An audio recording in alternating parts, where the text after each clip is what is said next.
Come. Sorry, I read it wrong. Welcome to Culture Illiterate, One Shots, a podcast where four friends talk about movies that left a mark on us. I am one of your hosts, Jason, today, and I'm always Jason, not just today. And what the fuck was my fun fact? God damn it. Come back to me, I'll remember it. All right, I'm Jake, and Nessie is my favorite cryptid. What a weenie. You're a weenie. I remember my fun fact. My dad could so beat up your dad. I bought tickets to see Charlie XCX and Troye Sivan this fall. Ooh. That's my fun fact. Cool. My name is Matt, and when I saw the poster for Sing Street, I thought the guy on the poster was Billy Joe Armstrong. This is set a little bit before that time, buddy. All right, then. And my name's Sean, but only for today.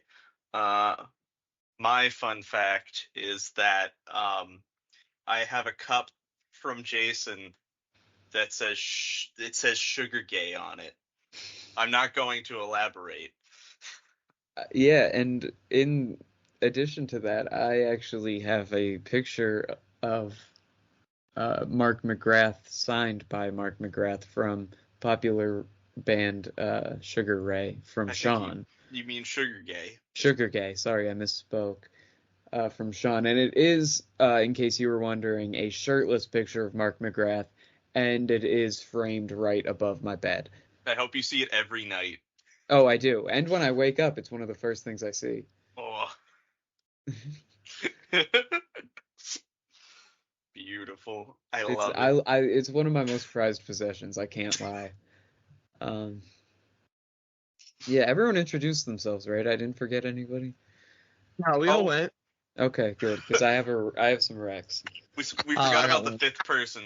Welcome, my sister Haley. Just kidding. She's never gonna be let on. I'm not saying that because it'll piss her off. She's gonna text me about it. Fuck. Ow. Sorry. Sorry. Never mind. I injured myself the other day. So we don't have to get into it. From masturbating too hard? No, I got shoved into a closet. So anyway. What? Bullying works. I have some Rex. First and foremost, the new Knocked Loose record. I think I've mentioned Knocked Loose on this podcast before, but they're just so fucking good. They're the best band in metalcore right now, like by a landslide. Every time they make new music, I'm like, how the fuck did they one-up themselves? So I'm very excited for the new record this Friday, May 10th. So I would recommend listening to them and that record when it comes out. I pre-ordered it. As well, the lead singer of Knocked Loose, Brian Garris, was on the Downbeat podcast, which is a podcast I recommend, hosted by Craig Reynolds, who's also known as the drummer for the band Stray from the Path. Also a great band, great drummer.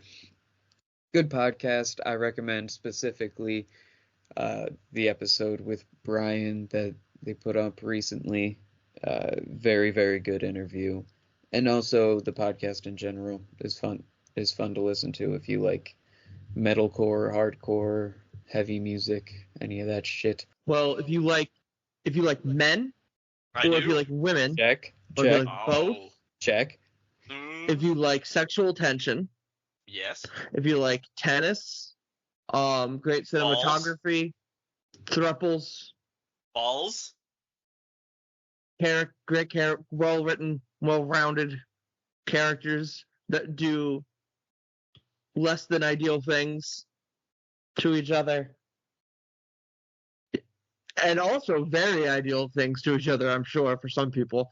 I want to recommend Challengers. I mean, I know y'all have all heard of it, but it's my favorite movie of the year so far, so I didn't want to not mention it since this is the first time we've recorded since I went and saw it. I'm hoping to see it again because it was incredible, and it was my fiance called it I think like the closest thing to porn without being porn or something like that. So I really 5 stars. Go see Challengers, and I'll leave it at that. Jake likes porn. Jake likes Yeah, porn. that's me. That's me. How did our mother quote your use of free time once, Jason? Porn, porn, porn, basketball crosswords, porn. Okay, so I'm well-rounded. I mean, all of those include I'm round also things. intelligent and Crosswords? yeah. Yeah. Where's and round and have- crossword? The N-O. Yeah, that's true. Q's, I C's, guess that's true. parts of P's, B's, and D's. E's, J's. lowercase e's, but you don't use lowercase in online crosswords. You missed the perfect opportunity to go P's, B's, and D's nuts. Fuck. You're right. E's and D's, baby. Shit. I dropped the ball. Balls. Anyway, shall we get into this shit? Does anyone else have any recs or anything they want to talk about? You guys want to break down the Drake and Kendrick beef before we get Oh my god. Are we a hip-hop podcast now? Fuck Drake, and this has been real. As someone who's hated Drake since I was in the 8th grade, this has been very vindicating. My whole it's life, so much fun. I've always called Drake the most embarrassing artist in popular music, and seeing like one of the greatest rappers ever like agree with me and say everything I've been thinking for years is like, wow, this is fantastic. Ultra. Yeah. Well, like the one part where he's like, it doesn't even have to be deep, I guess. Some things are just cringeworthy, and I was like, exactly. He's embarrassing. Anyway, we're not going to break that down. That was just a joke. And we do hate Drake on this podcast. And we do recommend all of Kendrick's music. Oh, absolutely. Literally any of his albums. If you somehow haven't fucking heard it, like, do yourself a goddamn favor and learn something about the world. So anywho, let's get into this movie. I picked a film called Sing Street for us to talk about. God, I hope none of these names I have to read are super Irish. First one sounds like a fake name. All right, so released April 15th, 2016, Sing Street has a strong ensemble cast featuring Ferdia Walsh-Pilo as Connor. Ferdia? I don't know. I'm not. I mean, I am Irish, but I'm not really Irish. Kelly Thornton as Anne, Maria Doyle Kennedy as Penny, Jack Rayner as Brendan, Aidan Gillen as Robert, Ian Kenny as Barry, Ben Carolan as Darren, Mark McKenna as Eamon. Iman. Eamon. I just couldn't see the thing from where I was. Don Wickerly, I have to assume, as Brother Baxter, and Lucy Boynton as Rafina. It's written by Simon Carmody and John Carney, the latter of which also directed the film. It is shot by Yaron Orbach, with original music by Gary Clark.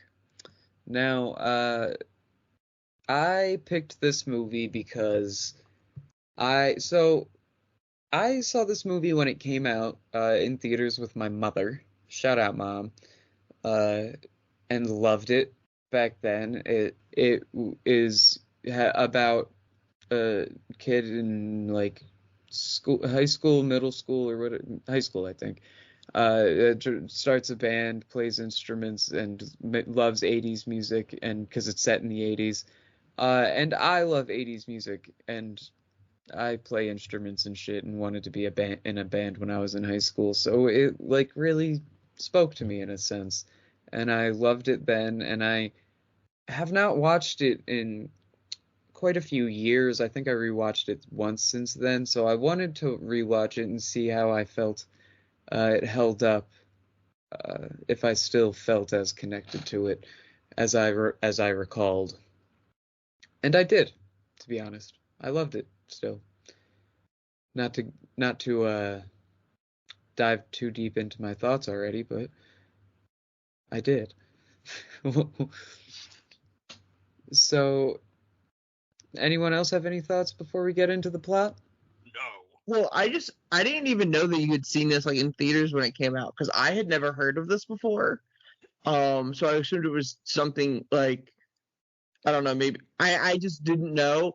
And I'm sure you told me about it probably it came up in 2016 probably, but I was also like I was imminently graduating high school that year, and probably had just turned 18. So unless you saw it opening weekend in which I was about to turn 18 and I wanted to like die, so it's probably why I don't recall you talking Yeah, about well, Sing yeah, Street. it was 8 years ago. Yeah. But yeah, I never heard of this before, which makes for a fun viewing for me when it's something I'm like totally Yeah, had total any of you surprised. guys heard of this at all? I had no idea about this movie. When you recommended it, I was confused. I wasn't like confused, but I was more like, I'll look it up. And like everything listed as a musical, I wouldn't exactly say it's a musical. It's a movie about It's like, music. yeah, I mean, like, there's That's not a musical tradition. scenes. But they do It was break adapted, reality I in a will way say, that musicals do too. it was They do. adapted into a stage I play, yeah, which I I'm did see sure was that. probably more of a traditional musical. Though I wouldn't classify this particularly as a musical. It's very music. It's I feel like it the only is real difference is the genre of music being played. Like it's not Broadway Well, music, but they it's only because break. it has not like all the traits of a musical. They only break the illusion of reality like once, I think, and that's when they're like in the school about to perform for the dance. But That like you otherwise, stole it. like they yeah, don't yeah. have like big I mean, productions.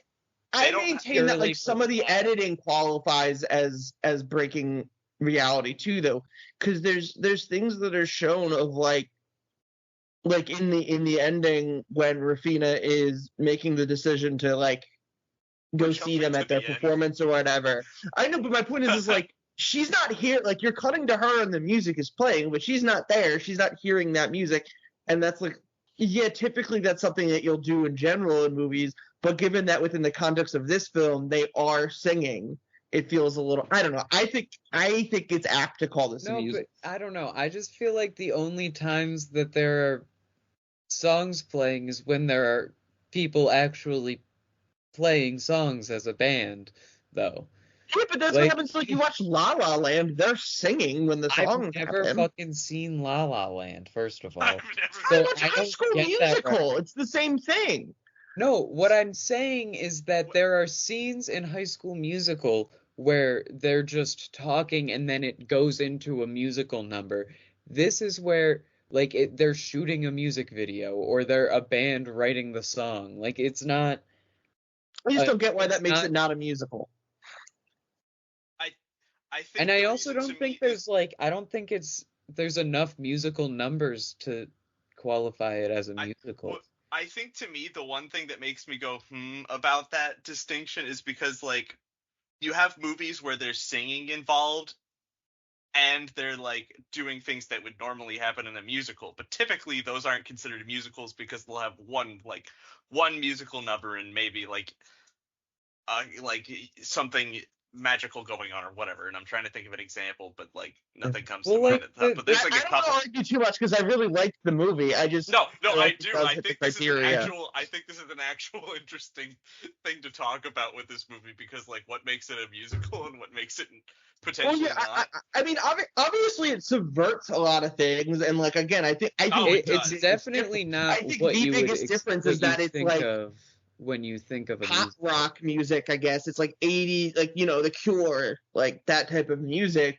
I've seen weirder musicals, so that to me isn't like what makes Spider-Man, me. Turn Off the Dark. Oh hell Um, yeah! Well, That I just mean I think like there's a lot of superficiality of what makes a musical that is absent from Sing Street, but it still hit like I don't know if you're like every big scene culminates in a musical number that at least in some regard I think But I even don't if it doesn't feel like fully every leave big reality. scene culminates Uh, into a big musical okay. number, though. So, according to some things that I'm finding online, which may or may not be correct, a musical typically implies the use of story. It includes the use of story and emotional content within the music itself to push the narrative forward. Well, and I I think would that's say that it. this does that. Typically through the use of, it just says, songs, spoken dialogue, acting, and dance. So I guess it would in that case, but I Well, don't. yeah, I wouldn't It even feels say like a it's gateway musical. what. Like this is like a gateway musical. Like you'd show it to someone who's like thinks they're too cool for musicals, I mean, and I there's guess there's like also this, and like, you'd be like, oh well. I guess there's also the one thing that I guess breaks that a little bit is that like you have jukebox musicals too, where it's just songs that are like, okay, well this kind of fits in here. Obviously taking that way down like to a depth I'm oversimplifying it, I mean, but like I guess that like I don't it just feels weird. I guess it's more that like the way that they do it in this is something that I feel is more natural, I suppose. Whereas in a musical, in other musicals, I should say, it is definitely very artificial. Is the best way I can put it. Like people don't just randomly break out into dance and song like they do in like High School Musical. This one, it's like they're naturally just writing music together, or they're putting on a performance, Yeah. or they're making a video. So like I think it's more that it gets stuck on me, or like this one is like the natural progression of seeing them go from like X to Y, whereas like a musical just jumps straight to like a musical just they'll be talking and they'll jump straight into the music randomly and everybody just agrees with it. That's fair. Yeah. I think some of the jump comes from rather the fact that like this guy. Which I mean, the premise of the movie is that he starts a band because he likes a girl, hell and yeah. they very very quickly Which, become by the very way- professional sounding, which by is the kind way- of to me like the equivalent of just jumping into song. I mean, I just assumed throughout the whole thing that they were Like, he skipping over shows the up- unimportant things that you probably Well, I'm wouldn't. not. No, I'm not saying I have a problem with it. The movie doesn't. Movies are bad if you feel the need to show every little detail, and and again, they don't have to exist in reality. I'm just saying, like to me, what part of what makes it a musical is that he shows up at Iman's door and is like, "Let's write a song. I'm sad," and then we have a musical number. I will say it is very realistic that the band started purely because he wanted to get a girl's attention. Oh yes. I would say like at least 80% of bands start because someone in them wants someone specific's attention. If not just general attention. Wait, really? Yeah. Yeah, Matt. Matt can't fathom. Matt, of course, is the person who's like, "I cannot fathom that." It might not even be like a romantic thing. You might just be like, fuck, I want them to think I'm cool. No one at home. Well, even like you could say that you can extrapolate that to this of like he doesn't get enough attention from other than his older brother. His parents don't really pay him any mind. But if you start to screw a band, maybe they will. There's a direct tie between wanting attention and going into performance art. That this movie definitely. You don't think I started a podcast because I want attention? Not saying that this is art. I'm just saying. I mean, it's a bit of a podcast is art. So anywho, Are you saying that what I provide here isn't Sure. art, Jake? Is that what You're trying to art, tell Sean. me? You are art, Sean. I'm just the performance.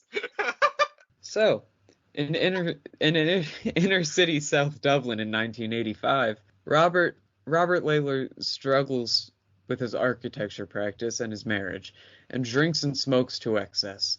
At a family meeting, he announces he is taking his youngest son, Connor, out of his expensive school and moving him to a Christian Brothers school, Sing Street CBS, which Robert asserts is of equally high repute. Connor's older brother, Brendan, ribs him about the change as well as about the state of the family unit. Connor appears in his new uniform, but without the regulation black shoes. The school principal, Brother Baxter, chastises him despite Connor's pleas of being unable to afford new shoes. To avoid going shoeless, he paints his shoes black. An encounter with the school bully, Barry, introduces Connor to Darren, an ally and budding entrepreneur. When Connor recruits aspiring model Rafina for a music video, Darren agrees to manage his band and introduces him to multi-instrumentalist Iman. So, so let's retrace our steps a little bit, because that goes through a lot. I mean, so the movie starts off with the scene of there being fighting happening in another room while Connor plays guitar and sings in his own room, which I think is a very nice, very, very good opening scene, because it sets the tone that there's clear tension in this kid's life, and that he's using music as some form of escapism in that way, though it's not overly dramatic to where it's too upsetting. It still keeps a lighthearted feel that this movie has. So I think that scene sets the tone of the movie really well. If anything, with the tone, the one thing I like is that they do a good job balancing like the comedic stuff with like being fairly heavy. I mean, like you have the point where he like wears makeup in school, and the brother, what's his face?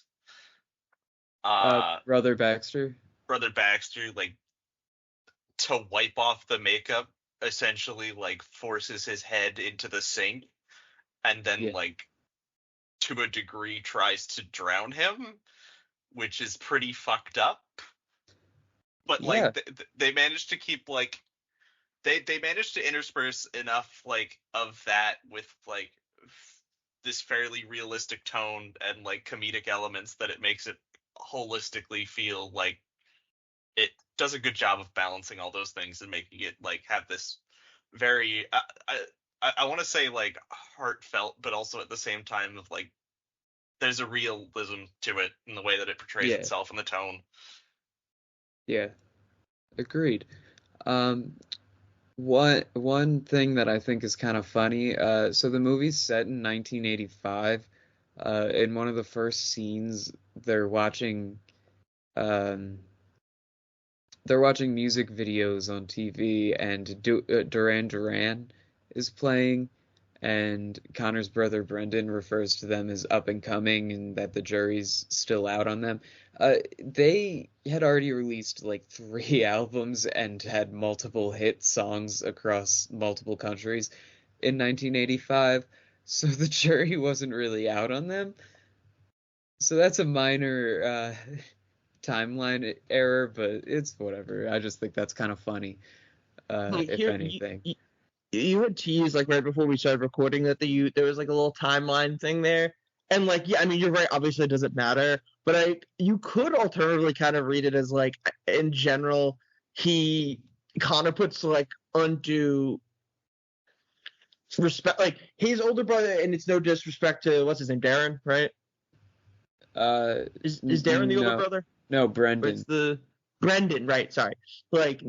I love Brendan. Obvious bias, I guess, as an older brother, but though Connor's the middle sibling. So, but I think some of it could be like Brendan's kind of like this guy that like he loved music, but he kind of lost. You find out later in the movie that he kind of lost touch with it and lost touch with his dreams, because of the life that they were living. And feeling like he kind of had responsibility to protect his younger siblings, and as a result, like you could be like, oh, he not like Connor sees Brendan's opinion on Duran Duran and then later like repeats it as if it's fact, whereas it and Connor's just imitating at this point. Like he hasn't found it.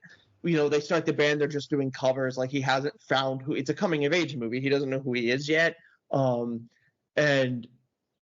you know what I mean? Like, it very well could be a mistake, but I just think knowing that I actually kind of enriched it a little bit for me, because I feel like I can view that as Brendan is an admittedly knowledgeable person, but who has completely lost touch with his passion. And Connor is an impressionable kid who thinks his older brother with the long hair and the like plays good, taught me guitar is cool. And so then when he's pressed for like starting this band that he only did because he thought a girl was cute, he's Right. like, Duran Duran, yeah, they're up and coming, even though they're three Right. albums deep and successful. Yeah, which is also another take of it, which I hadn't thought of. But either way, it's funny because like I said, at that point they had already had like their biggest hit song, which is Hungry Like a Wolf, was already out. Um, so, but again, that does lead to one of one of my favorite scenes, which is uh, when Connor's talking to Iman about what kind of music he likes, and he's just talking. He says like Duran Duran and I think maybe one other band, and then Iman just starts listing like, oh yeah, Joy Division, yada yada, and he's like, sure, uh-huh. And I find it so funny because like I've been both people in different situations. Like I've been the person that starts talking about things and then the other person's like, okay, you lost me musically, and like I don't know really this kind of shit. And then I've also been the person that's like, okay, I don't want to admit that I don't know this much about this particular thing, so I'm just gonna be like, oh yeah. So Yeah. I find that scene very, very funny. Yeah, everyone's been there. It's relatable. Shall we keep this rolling or what? Sure. I mean, I guess we burned like 15 minutes at the front about what would have been a good about whether or not this was, you know what I mean? Because I wanted to say we've barely talked about the movie and we're almost 30 minutes of recording in, but then I was like, I guess we really did spend a lot of time discussing its musical aspects, which is kind of like at the heart of the film. Before I watched this movie, I didn't know Irish people were real. Bro, isn't that crazy? I know, right? I didn't know they were real. I love that they're Irish, actually. Like not even as a joke, like it just like it works given the type of music that they're listening to and the time period. I'm just like, okay, Ireland's the perfect spot because it's not yeah. like if they were like in London, it would be like okay, but like Ireland's like okay. I'm not familiar with any of the like people behind the movie. I'm not really like Gary Clark musically. Like I'm not familiar with Gary Clark because I want to shut him in specifically since obviously that's a huge part of the movie. And I mean, on that topic, real quick, all of the music's like legit good. I don't know. I could probably count on one hand, and I'd really have to think hard to come up with something other than just Sing Street of like movies with original songs that are like, oh, I would just listen to that song. Like I think that's Also, just good music. The one thing I loved was how well it emulates kind of like the time period too. Oh yeah. Oh Which yeah. it's like all original songs, but on top of that, it sounds like it's from that time. Oh yeah, like I've listened to so much 80s music because I love that shit, and I just like I hear these songs and I listened back to them watching this, and I'm like, they like nailed, and obviously like it was probably people who were alive in the 80s and also listened to plenty of 80s music, but it's still like another step to like totally nail that sound and like the quirkiness of it. Like yeah, I don't know. It's just the various styles Connor goes through too. Oh yeah. Yeah, but I just mean like I'm different and so 80s. I don't know much about the writers, directors, or people behind the music, anyone really. So, and I normally would do. I just been busy, so I didn't really dig into it at all. But I got to imagine that this is like a highly personal film. And I think a lot of coming of age movies are. It's like wanting to express things that you didn't get to, that you've been having since a kid, and now you have the budget and medium to kind of put it out there how you want. And I don't know for sure, and I'm sorry for not looking it up, but this has to be an instance of like these kids grew up in broken homes in Dublin in the 80s. Like there's no way. Yeah. It's not. And another thing about like the style being nailed is as we're about to come up on when they film their music video, they all show up and they're all dressed like totally different from each other, and they're all like making fun of each other's outfits and all this and that, but when you show them all together, it literally just looks like a picture of any 80s band. Like they're all picking each other apart, but you're like, okay, you look like, a flock of seagulls. Like there's no difference. You guys are taking yourselves too seriously. Which makes sense because they're young and young people tend to take themselves too seriously sometimes to seem mature. Anywho, the band practices in Iman's living room, playing covers until Brendan encourages him to develop the band's own style. He writes original songs with Iman describing themselves as futurists. The band films their first music video wearing comical costumes. Rafina acts as their... Yeah, I had to look that word up too. I have never seen that word in my life. It means like a woman that is just kind of there as imagery. So like in a music video, like the woman who is there, who's basically just there to be this like longed for, right? Sorry to sound dehumanizing, but like thing. Like it's not like it's a character in a music video. It is the woman that is the object of like desire that is being sung about. Ingenue. Okay. It sounds French. So Rafina acts as ingenue and makeup artist. Connor goes into school the next day wearing makeup, and brother Braxton forcibly removes it. Rafina gives Connor his nickname Cosmo, which she says is more in keeping with his new band's image. After spending the day filming a music video for a new song, Connor and Rafina kiss.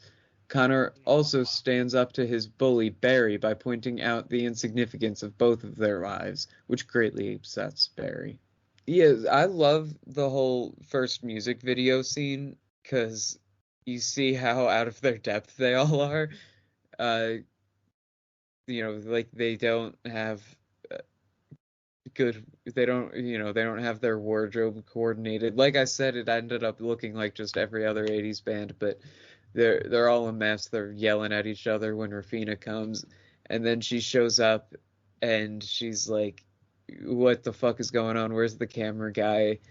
And it's just their camera guy is Darren, who is also their manager, who is also a child. A very small child. A very small child. Same age as them, but like visually, it's a great gag that he is the one that is the smallest. Looks like he could be like 4 years younger than them, and it's so funny. And he's just sucking on lollipops half the time. I love Darren. Anyway, he talks like he's like, oh yeah, I'm a man. Like, you know what I mean? Like, he talks. Never once in this movie does Darren talk like he doesn't know what he's doing. And he almost never does know. Yeah, rarely does he know what he's doing, though. I love it so much.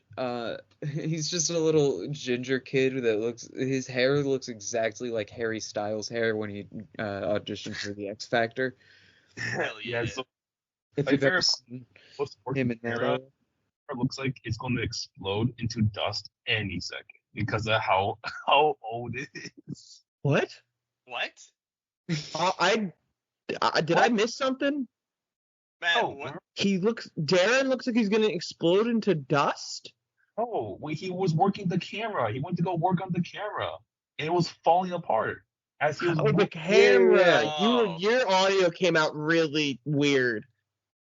Really? Oh no, that's podcast. It's my problem, not yours. But yes, good point, Matto. Making fun of Matto on the other side, yeah, that was funny. I guess Ted doesn't want me to contribute, so I just go sleep. You wish, bitch. Matt, you're not getting out of this now. You're stuck here. We love you, Matt. Don't you love us? No answer. No answer. Yeah. Matt does not love us. I also love how when Rafina gets there, some of them push back on wearing makeup for the video, and then ultimately they fold to the pretty girl telling them to wear makeup. Oh, of course they do. Like, what's she should she don't wear makeup. You're gonna say no? Yeah, it's like, okay, because it really shows why this band is here. It's like, here we are. This guy, because that's the other thing. When he sees Rafina, it's because she's holding a cigarette across the street. She's not even actually like. It's like the image. She's like trying to project this image of like the bad girl. Oh yeah, but she's not even actually smoking a cigarette. She's just holding it as if she's smoking it. But that's it. It's also like when you're 13 or whatever, like all of these feelings feel so, you look back and it's silly, but the feelings are real, and the movie captures that really, really well. Yeah, absolutely. So shall we move on? Oh. Yeah. Robert and Penny's marriage falls apart while Rafina and Connor's relationship blossoms. Hell yeah. Connor takes Rafina to Dalkey Islands. Sorry, I'm an idiot. Wow, it's your movie. Connor takes Rafina to Dalkey Island in his granddad's motor cruiser. Here they view the car ferry leaving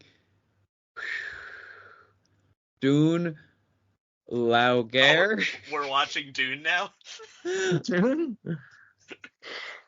Dude, Irish people are crazy. The way that they spell shit is fucking insanity. Yeah, but I fuck with Ireland heavy though. No, so do I, but it's like, have you ever seen their fucking names and shit? Oh my god. There's like 30 letters and you say 3 of them and none of them are said the way you expect them to be said. Anyway. That's just how they speak, Jason. Oh, it's insanity. So they view the car ferry leaving Dune Lauger. I don't know how to say it. I'm American, sorry. For the UK and discuss Rafina's dream of leaving Ireland for London. Connor, Rafina, and the band prepare to film a Back to the Future inspired music video for their new song, but Connor is disheartened when Rafina fails to show up. She reveals that she was set to leave for London with her boyfriend, but he abandoned her. Hurt by her lack of disclosure and offended by her nonchalance, Connor breaks up with Rafina. Because of the breakup and his family's problems, Connor finds difficulty in writing or playing music, but Brendan urges Connor to continue so he can make a better future for himself. Penny and Robert announce to the family that they are getting legally separated and selling the house. Penny plans on moving in with her affair and boss. Tony, whilst Robert plans... Sorry, I read that wrong. Penny plans on moving in with her affair and boss, Tony, whilst Robert plans on getting a small apartment. They will share custody. An opportunity arises for the band to play live at the end of a year party at school. Connor strikes up a friendship with Barry, offering him the chance to be the band's roadie and escape his abusive family. So that goes through a lot that I want to talk about more specifically. Barry? First and foremost, Connor and Brendan's relationship, and their conversation, because in this plot synopsis, just says Brendan urges Connor to continue so he can make a better future, but that kind of skips over a big blowout that they kind of have, and something more specific that I want to talk about. So Brendan as a character is, to me, a fantastic character that I find that I can relate to in several ways. So one thing I love about his character is that he's very, he ribs Connor and makes fun of him a lot and jabs his music when he first shows him the tape that he made of them covering Rio by Duran Duran. He tears the tape out and makes jokes about waving the door to let the stink of that song out, and then even makes fun of his first music video. But what I love is that when he does all that, it's never mean-spirited, because he always brings it around into a way of him trying to motivate Connor. The video when he watches the video for the first time, I believe he says something to the effect of like, "This is shit, but it's gonna be good." And he's like, he's being an asshole and he's being blunt with him, but he's also being positive and he's telling him, you have something, you're you can do something with, your band, uh, if you keep trying and keep getting better. Yeah, I like that from the start too, where like immediately after he shows him the first song that they sing together, which was Rio, is that he's like, "You're so much better than this. Why are you trying to be a cover band?" Yeah, he's like, what do you want to like sing at weddings and pubs for the rest of your life? Like, write a fucking song, pussy. Like, and it's like positive aggressive peer pressure. It's like he's like, I know you can, bitch. Write your own song. And I think that's great. Like, I think it really it's like a healthy form of that kind of brotherly, friendly, back and forth that people can have, that I feel like I do have with people in my life. Um, and Brendan, I mentioned that I feel like I can relate to him in several ways. I do have two older siblings. I don't know if you guys knew that. Jake's one of them. Do you? Yeah, Haley's the other one, and they're both pretty sick. And Oh God, how sick are they? What kind of diseases do they have? Ebola. Tumor. Oh God. Um, no, but I have two older siblings that I'm very close with that I love dearly and have uh done many things to positively impact my life and motivate me.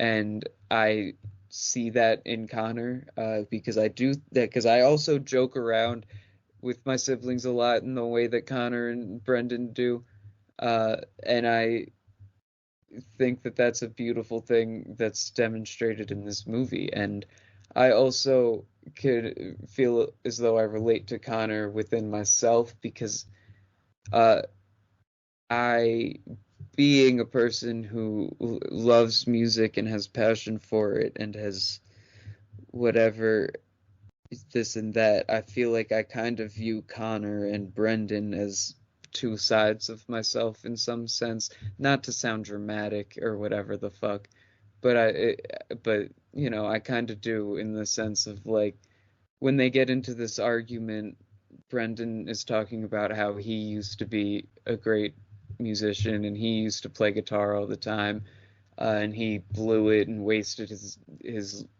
life away and whatever. And Connor, on the other hand, is young and he's in this band and he's doing great things and he has time to still make that ground and do something that Brendan didn't do.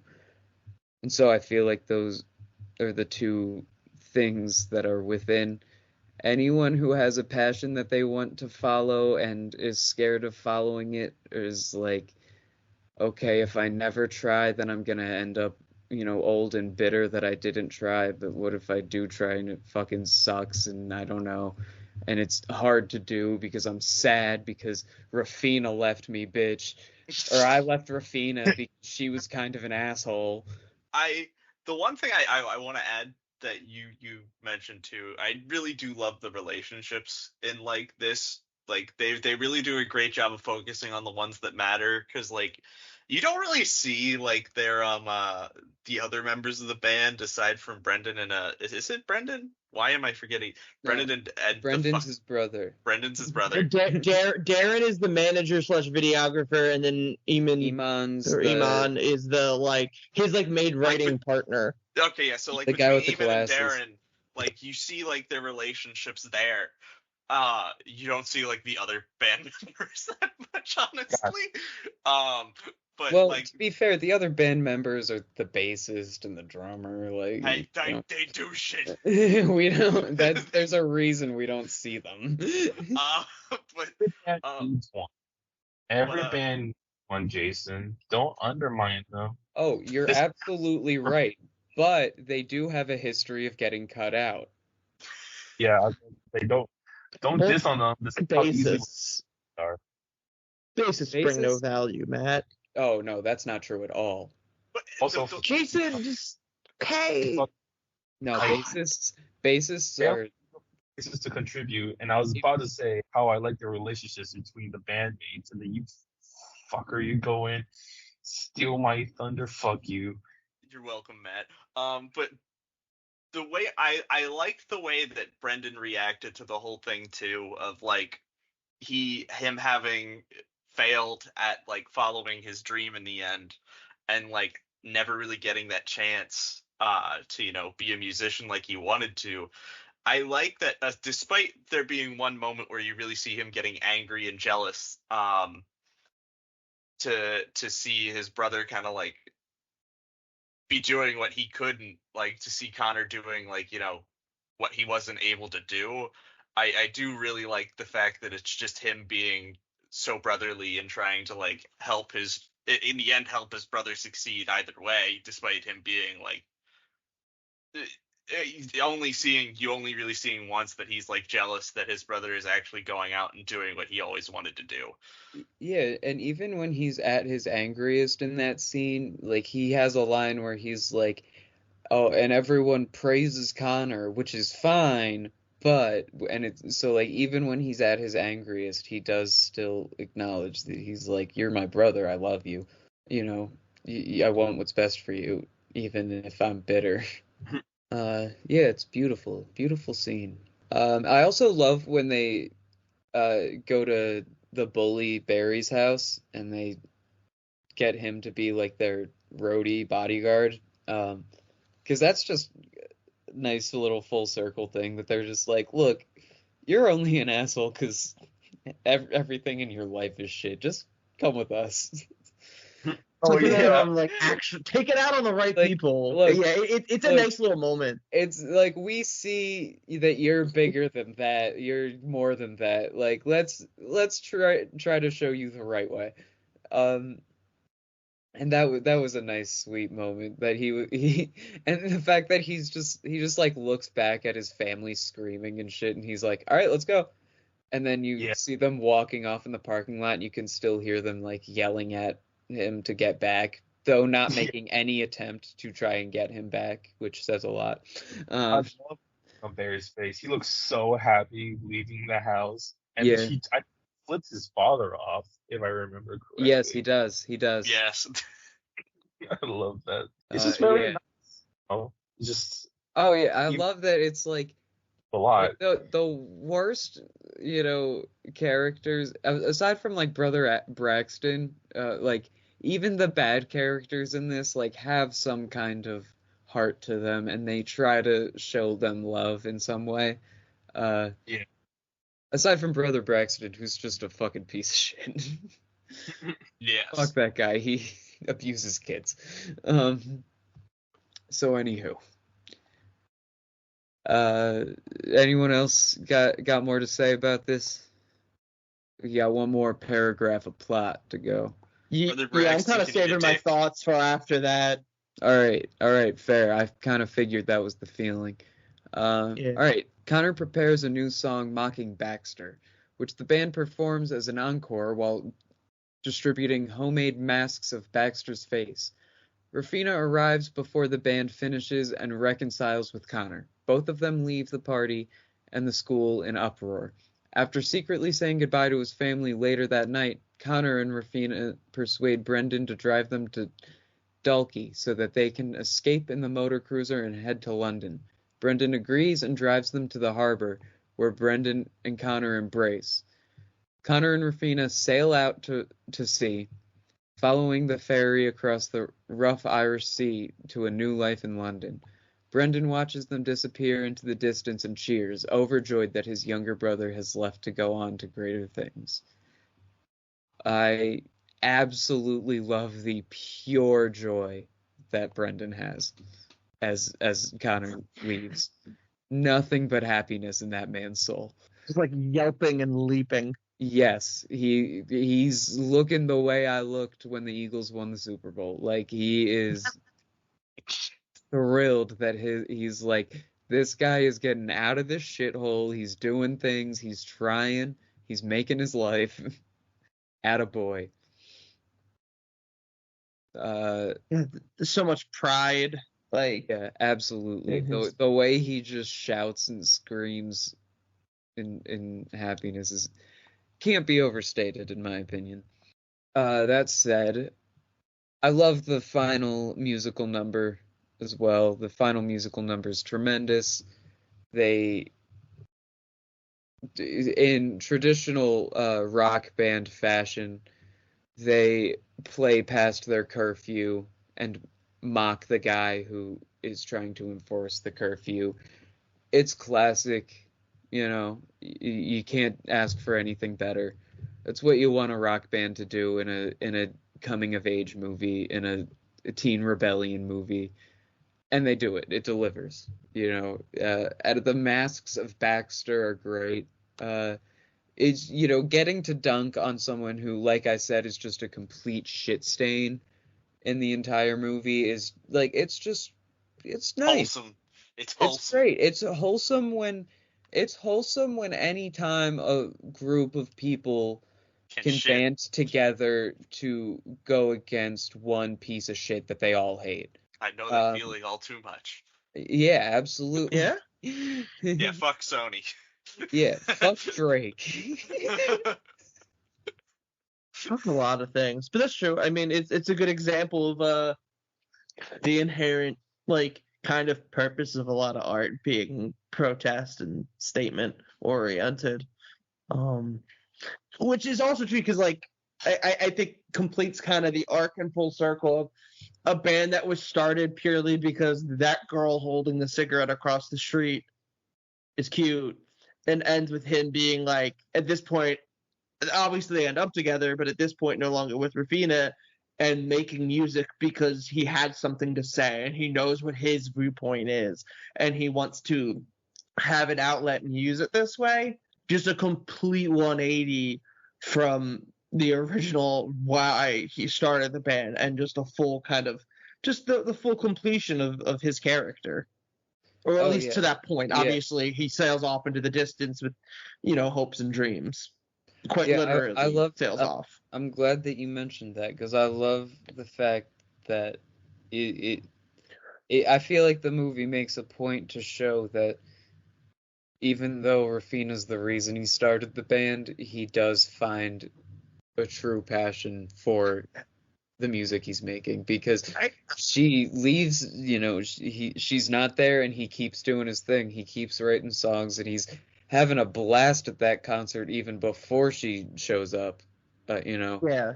And it's just like it shows that he's not defined by her validation, even though that was the thing that ignited It's it. kind of a reverse Grease, because Grease ends with With what's oh my god, Sandy. what's her name? Sandy Sandy. like completely changing everything about herself and then flying off in a car, and this ends with him, like Rafina and Connor both finding themselves as individuals, and then after that realizing they do help each other be better and coming together and driving in the boat. And I do just kind of want to point out the funny coincidence that both of Jason's one-shot picks have ended with dramatic boats. It's like a very big dramatic boat ride to end both what's it called, the Truman Show and Sing Street. What can you say? Jason loves boats. Hey, listen, just wait till Something I pick about that Sean imagery up just next. really, oh god. We're gonna need a bigger Titanic. boat. Oh I've gosh. never seen Titanic. Oh, it's not good. Hot take. Never seen it. But There's yeah, boat I man. mean, I've only this seen. movie's I saw the scene where he draws her. I Of saw course the you did. scene where he draws her for research purposes, for research purposes. It was for science. No, it was shown to me actually. And that sounds like a even lie. better. That It was sounds shown like to a me lie. by my left hand. My right would have done it, but he was busy. Anyway, now that I'm done talking about my brother masturbating, Yeah, you should have been done I mean, that a while ago. This movie actually, speaking of brothers, though, I mean, the movie ends with like a dedication for like 4 brothers everywhere or something like that. And like, honestly, fuck you, Jason, a little bit, just because it did get me kind of emotional. Oh, you I don't mean, like feeling things? No, you no, don't like I'm feeling. kidding. I'm kidding, asshole. But it is the type of thing that like I feel that it does capture, I think, that sibling like relationship really well. Um, I'd say it very intentionally is kind of narrowed into like a brother like relationship, but it can apply to siblings as a whole.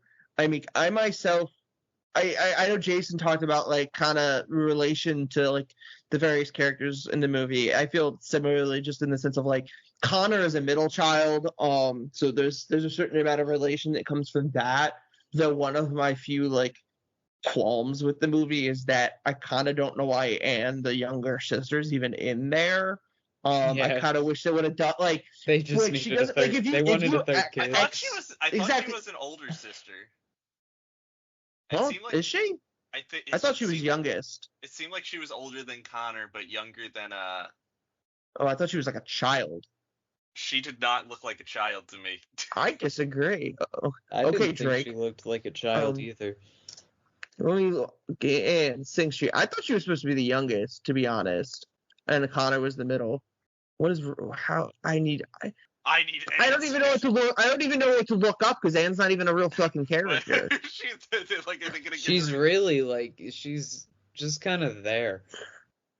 I mean, like, and that okay. The core of my main it point says like stands. at the beginning of the synopsis, it announced what the father announces, he is taking his youngest. Fucking goddamn it, that doesn't help either. He says youngest son if there's only 2. Yeah, so but even more to the point that we're having this conversation right now, like there's not She really a doesn't matter. purpose for Anne to be there, and I do wish the movie. I think the 3 sibling dynamic is, I mean, obvious bias here as someone who's in 3 siblings is interesting. I think in general it is a more interesting dynamic than just 2 siblings. But Anne doesn't play like too much of a role here. And so like I'm the middle child, so there's certain things like I'll joke and have middle child syndrome about like that just means you get the worst of being youngest and yours to being oldest. But like also specifically in an age range of like Haley's a few years older than me, I'm a few years older than Jason, so we're all in like relative proximity to each other that we feel like peers, especially at this point in our lives. We're all in our 20s, but also that but there was also still like real differences, and we still had our own lives. And I think that's kind of shown a little bit, at least through the Connor and his brother, because you get that information that like his brother had all these dreams too, and he felt like he kind of had to. Connor came along and was this like blessing that kind of gave him some purpose and kind of gave him like a best friend, but also meant he had to put his focus into helping Connor have a better life than himself. And I know there is, as someone who, from both having heard my older sibling talk and from being an older sibling, there's absolutely an element of responsibility that comes with it, of feeling like you're part of raising that human. And we fortunately didn't grow up in as, at least in my memories and experience, nearly as ugly of a, like, our parents are divorced. They didn't get divorced till we were adults, but they should have. And that's on them. But they did like no parent anyway, like no parent's gonna be perfect, but they both did, I think, a very strong job raising us. But even with that considered, whereas these kids are all seem a lot more like emotionally neglected, there is still an attitude of like paving the way for your older sibling in terms of like testing your parents' boundaries and then being there for them when they go through experiences that you've been through. And the movie, the revelation, like the scene where oh my god, why do I keep forgetting his fucking name? What is wrong with me?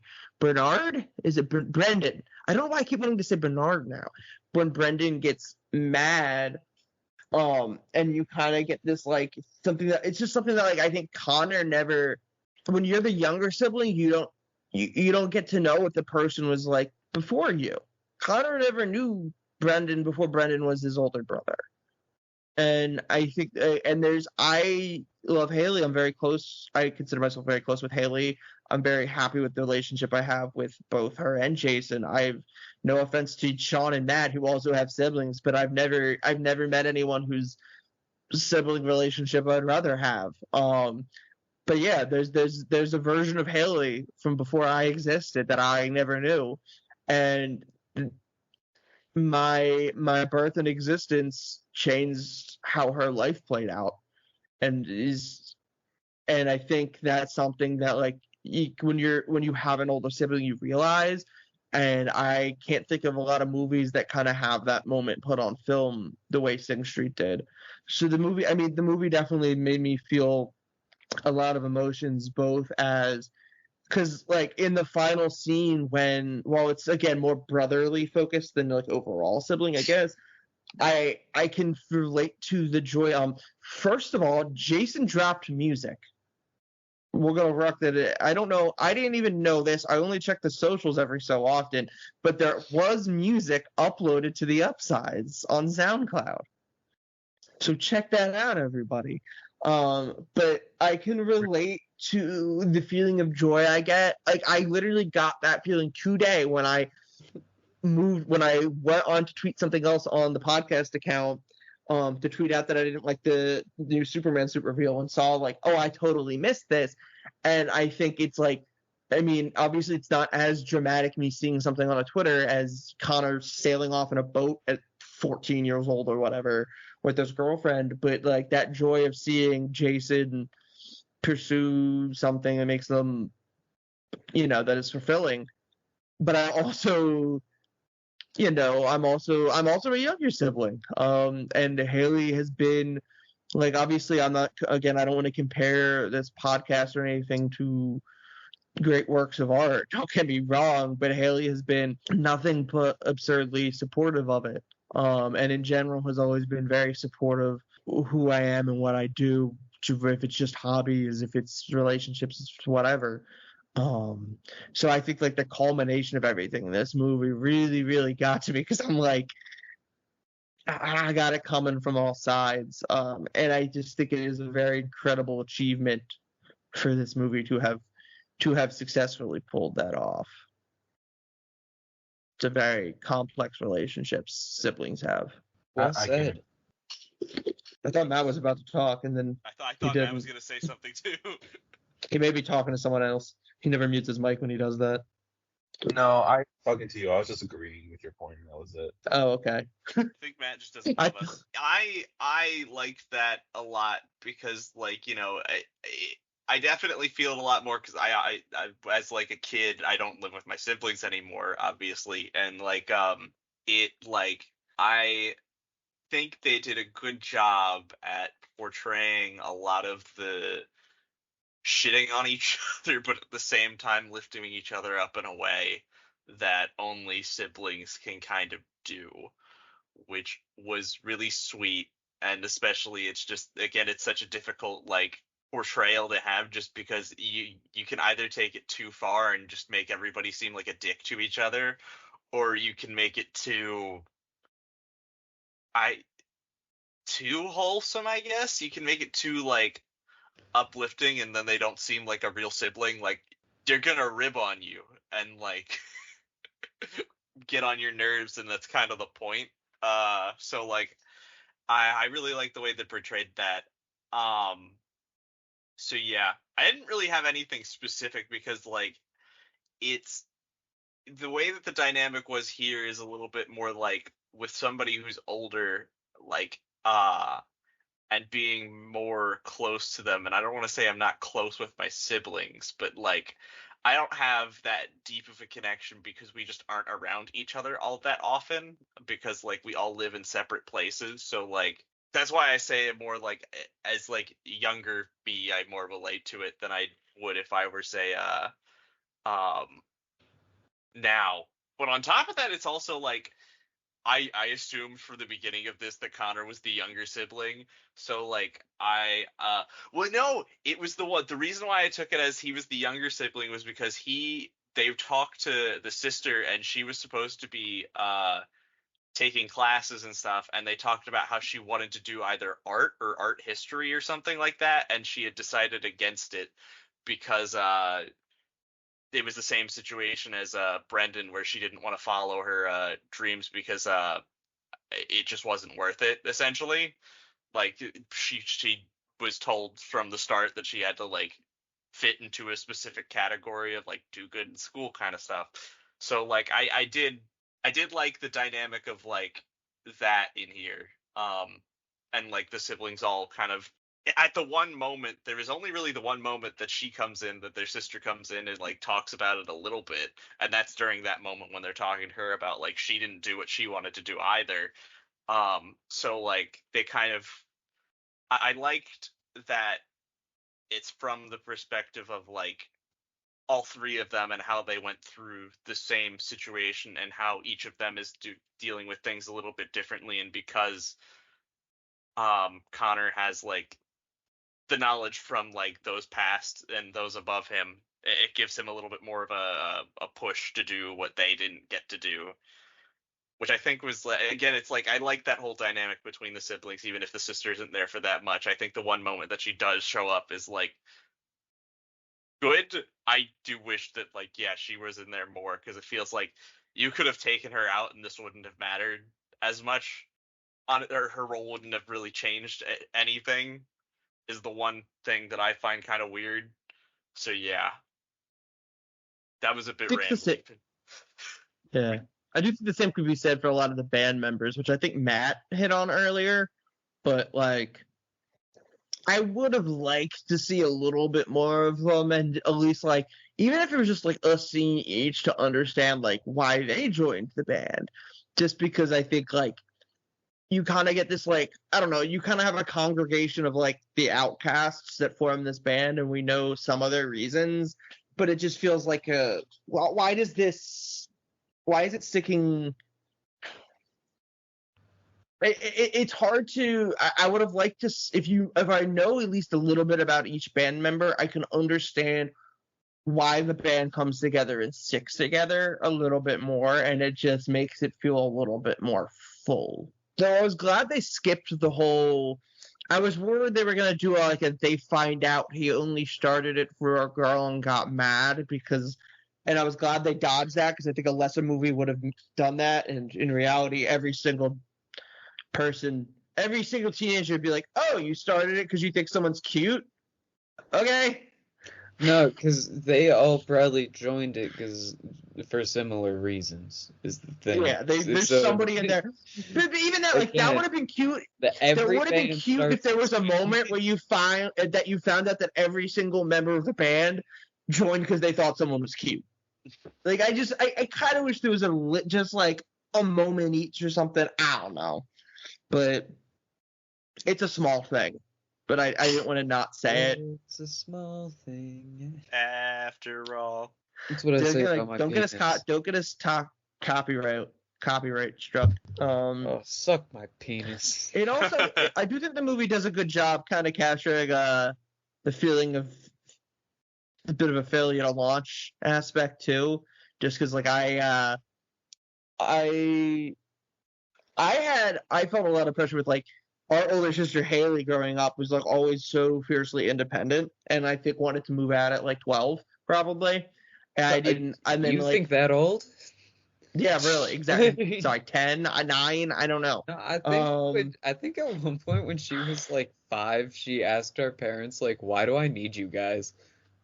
Damn, that sounds like Haley. We can ask one of them for verification, but it was like, I heard a story about that or some shit, and I was like, that's hilarious. That sounds like her. Like, it absolutely sounds like her.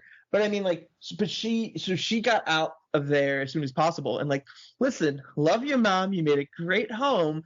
But like, when I all throughout college had a hard time finding like internship work in my field, which like abolish unpaid internships first of all, but second, then graduating college, like graduating into a pandemic, and it was like hard as fuck to find a job.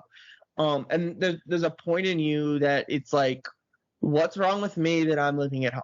And it doesn't matter. And Brendan's in a situation where home life's pretty shitty, and mine wasn't so like nearly as wasn't like that. But there's still just like a what's wrong with me. And I could definitely relate to him as well.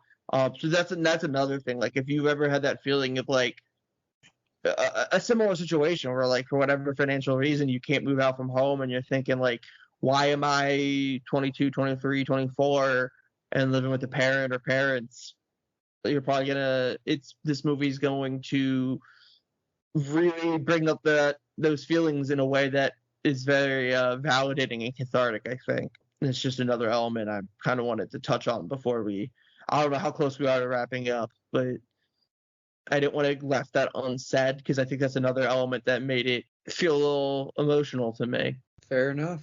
I also one thing I meant to mention earlier is I like that how you mentioned how impressionable Connor is and how he just regurgitates what Brendan says when he's asked about what kind of music he likes. But I also just love how they even take that to the point where like, he shows him Duran Duran and he starts writing like Duran Duran type stuff. And then he shows him The Cure and he starts like looking like Robert Smith and writing Cure type songs and happy sad songs and shit. And I think that's funny just because that's like, I mean, every 16-year-old that likes music is like, that's how it works. You find the new thing and you're like, oh, this is the best thing. What the fuck? Radiohead exists? And I don't think that ever fully leaves you though, because there's still times that like, I mean, you also me this weekend, and I watched Challengers, and I was like, you guys need to go see it. Yeah, but this is the pinnacle of like, Connor likes music, but that also means that, especially as a young person, but in general, the new thing is now the pinnacle. Until there's something else, that's the pinnacle. So anyone else had a little radio silence there? Anyone else want to say anything?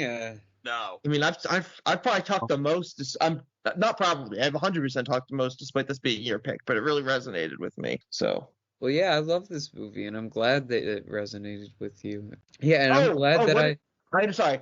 I gotta mention the best line in the movie because I texted you this, but at one point Brendan goes, I don't do words, okay? And like air quotes words, and it kills. I don't do like he's upset. I don't do words, okay? And I think I've been thinking about that for a week. Sister with Anne, and like. And but that's it. That's a sibling thing. Word games with me. I don't do words. All right. Words. You know what I mean? It's like dumb shit I've said because I was bickering with Uri Haley that is now like forever part of the our family lexicon because one of us. But and that would be it. That would be it. Things is one that I meant to mention earlier because when I watched it, my first thought was, oh, I don't know if Matt's gonna get this. Is when they're. Is it because he's not white, or is it because he's not Irish? Wow, Jason, you're no. It was when neither. It was when they were practicing at Eamon's house, and it cuts to his mom putting the batteries in the vibrator. And my first thought I was like, I don't know if Matt's gonna understand what that is. But it also like that scene cracked me up the first time I saw this movie when I was 14, and it cracked me up this time. Wait, I need to go back to what?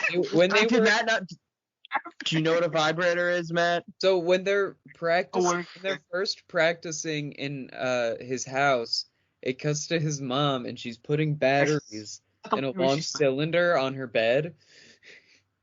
Wait, what? Wait, I didn't. Did I miss that? It's the part where it seems it too loud, right? Huh? Yeah, and it pull out, right? And it's really loud, and you can hear it in her room. And she has a vibrator in her hands. Mm-hmm. I thought that she's putting batteries in. Oh, okay. She's gonna masturbate because the sound of her son's band is gonna drown it out, so he won't hear her. Oh. You traumatized Matt. I'm just thinking about how many movies Matt's probably seen with stuff that just went right over his cute That little was head. I saw it and I Cute was big like, ass window I was blocking like, head. I really don't think Matt's gonna understand that that was a vibrator and that that's the joke that she's I was going to say you masturbating. weren't giving Matt enough credit. I was wrong. You were wrong. You were wrong. I was That's wrong. so funny.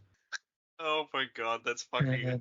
And- That's peak Matt. Yeah, that really is. Oh, That's I thought. in a podcast episode that's had very little Matt. That was peak Matt.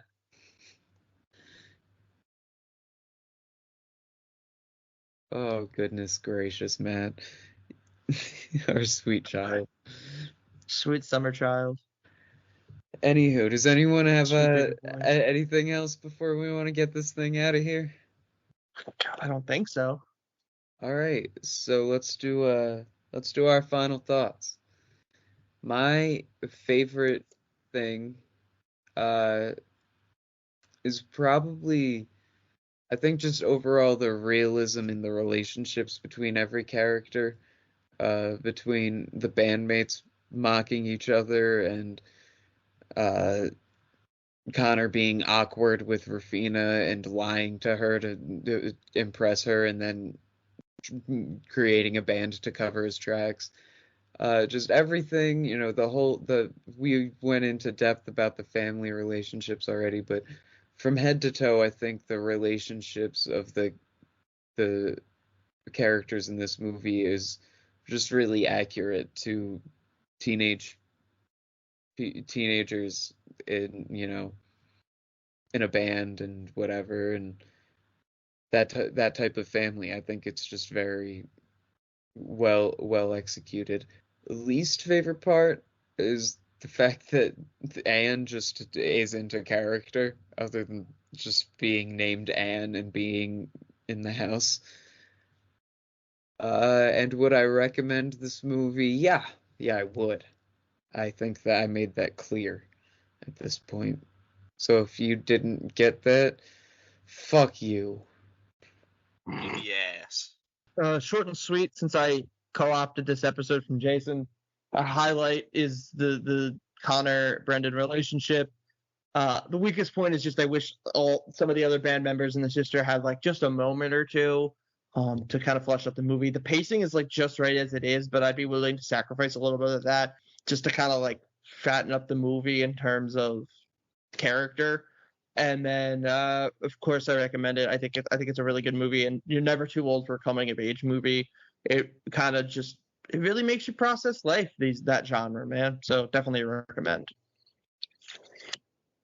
I definitely like this movie. I think my favorite part is actually honestly the music, if anything, because like I'm genuinely shocked with how well they put it together, that it's like that it sounds like it's from that time period. What's his name? Gary Clark. Gary Clark. When I saw him on there, I was like, "Oh, Gary Clark Jr." And then I was disappointed. Gary Clark Jr. is also a very talented musician. Yes. Not anything to do with this movie, though. Not anything to do with this movie. I saw it, I was like, wow. And then I was like, wait a minute. And I felt like an idiot after that. But the music was great. I think they did a great job of emulating music of the time. And then like least favorite part is probably like I wish there was more. I wish there was more time spent on the relationships that really didn't get any focus. Like I said, the band members that they had in the background of the story, you don't really get much about. I think with like Barry, you see like him just choosing to be like a roadie over like his life just sucking, which I would have liked to. I love that, but I would have liked to have seen him a little like interact with their group a little more to him like warming up to them essentially and not being like a piece of shit. But like piece of shit because of the environment he was in. So yeah, do I recommend it? Yes, it definitely, 100%. 10 out of 10. Barry. Unsurprisingly, I will also recommend it. I think this is a fantastic movie. I really like the music. I really, really like the music. I love 80s music, especially 80s rock. So anything of that kind, you're going to entice me and intrigue me. And it also helps that the relationship of the film, especially between Connor and Brendan, were so strong that it just won me. It just won me over. Not like that I had anything against this movie, but I like, the only thing that intrigued me about this movie from like trailers. Matt and stuff, thought your movie was gonna suck balls, Jason. I thought it was like a Billy Joe Armstrong documentary. Why? He looks like the guy from Green Day. The particular poster I saw, I'm like, oh, I didn't know the guy from Green Day. I didn't know Billy Joe Armstrong was an actor. I think like he actually is in a movie. If this is anyone's first episode, I feel like they're really gonna not respect Matt. And that would be wrong. They should, but that's. I just think that's the impression. Anyway, yeah, I recommend it. All right. So we're 4 for 4 on recommending this movie. So if that doesn't tell you that you should watch it, then I don't know. Don't watch it. So anywho, thank you to @Alofet, ALOFETT, for the podcast artwork. And thank you to me for the podcast music. I make music at the Upsides PA on Instagram, _Upsides PA on Twitter, the Upsides on SoundCloud. I put a song called Friday, otherwise known as the song formerly known as Thursday. That's the full title, parenthetically and all. I listened to Hot Mulligan and Fall Out Boy in high school, so that's how I title songs. It was a song I made called Thursday, and I redid the beat and rewrote the lyrics because I hated it. It's not that great this time either, but it's better. Listen to it if you want. I'm gonna make more songs. I have more songs coming, and now you can't tell me that I'm a liar because I have proof of one of them. Anywho, please follow us please follow Culturally Illiterate on Spotify, Apple Podcasts, and subscribe to Culturally Illiterate Podcast on YouTube. You can follow us at illiterate_pod on both Twitter, Instagram, and Threads for more of us. Wait, does it still say illiterate_/pood? No, it doesn't. Disappointment. Should have kept that. I was thinking about you while I said it though, because I almost said pood for that reason. I'm gonna make a parody account that's gonna be illiterate_/pood. Reach us at Culturally Illiterate Pod. Whoops, guys. culturallyilliteratepod@gmail.com for questions and comments or hate mail. We continue with one shots next episode with a pick Jake will have to do his best to explain. And that pick is, I will not be explaining it tonight. I will be explaining it, trying to justify it at the start of the next episode. I'm going to be doing my damnedest to make sure we watch the movie together. And we're something like 20 for 20 on One Shots episodes of all of us recommending the movie. And I'm going to be going to break that streak. I'm going to be talking about the last movie I ever saw before movie theaters shut down for the COVID-19 pandemic. My pick is Bloodshot. What a wild night that was.